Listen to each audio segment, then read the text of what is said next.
Il n'a rien dit, à aucune occasion, et hier soir, à l'occasion d'un pot de fin d'année des députés de La République En Marche, il a surgi et fait un discours.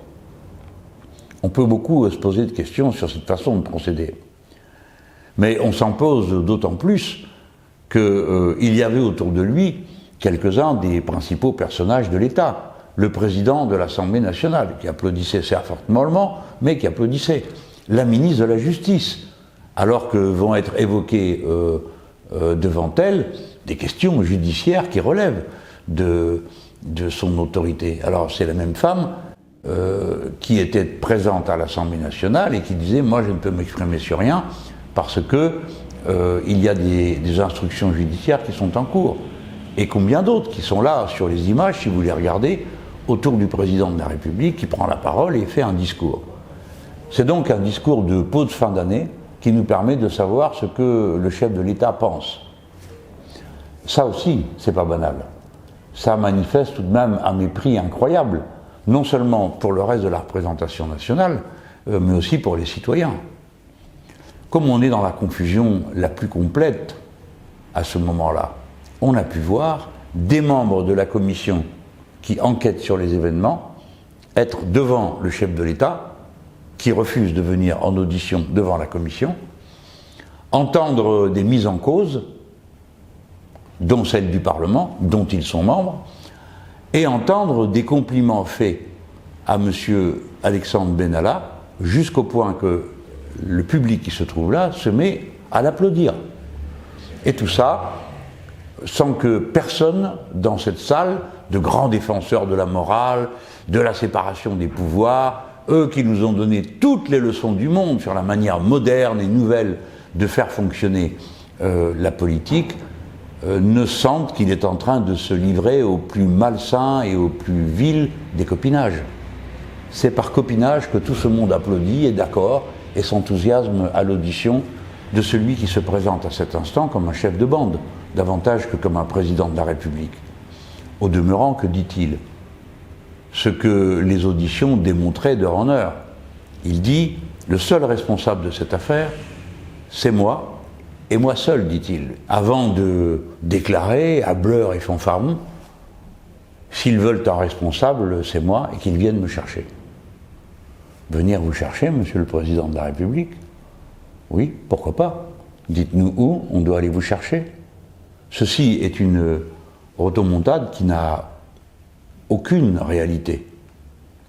Soit on demande à vous auditionner et vous l'acceptez, soit on ne peut rien, parce que telle est la Ve République. Alors pourquoi se donner ces grands airs et dire « je suis responsable de tout et je réponds de tout » alors que vous ne répondez de rien? Vous ne répondez même pas des faits, car clairement vous avez tous menti. Vous, monsieur le président de la République, en disant qu'une sanction avait été prise, mais il n'y en a aucune trace, ni écrite, ni dans le salaire de M. Benalla. Il n'y a donc eu aucune sanction de prononcer réellement. Votre ministre de l'Intérieur ment quand il dit qu'il ne connaît pas M. Benalla. C'est impossible, il l'a vu des dizaines de fois.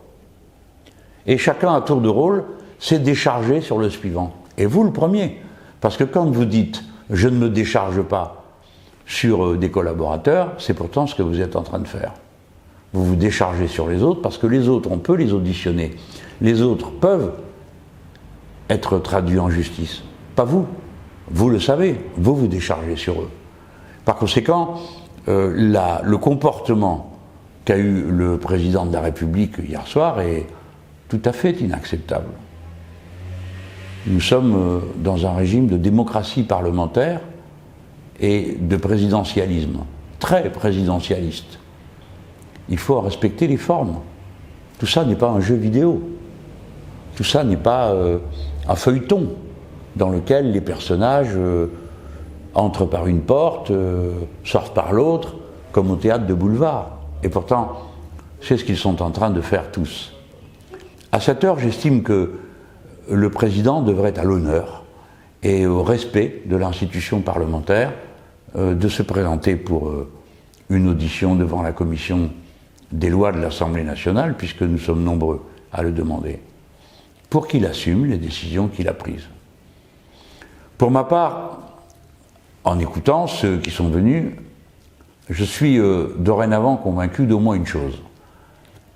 Le président, par son comportement, le président, par la proposition de réforme constitutionnelle qu'il présente, a décidé définitivement de contourner le Parlement, de le considérer comme une réunion de fâcheux dont le nombre doit être diminué, dont les pouvoirs doivent être restreints, dont les convocations doivent être totalement à la main du gouvernement, car c'est le contenu de sa réforme constitutionnelle. Je considère comme un succès provisoire que cette réforme ait été retirée.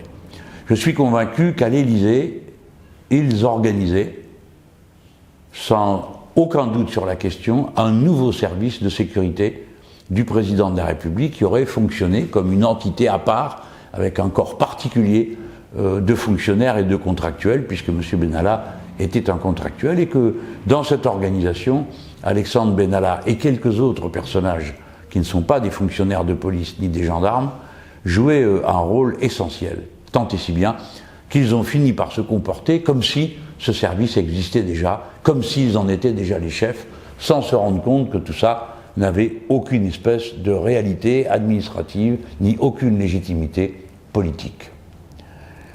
Voilà le point où nous en sommes. Ah, bien sûr, l'été peut passer là-dessus.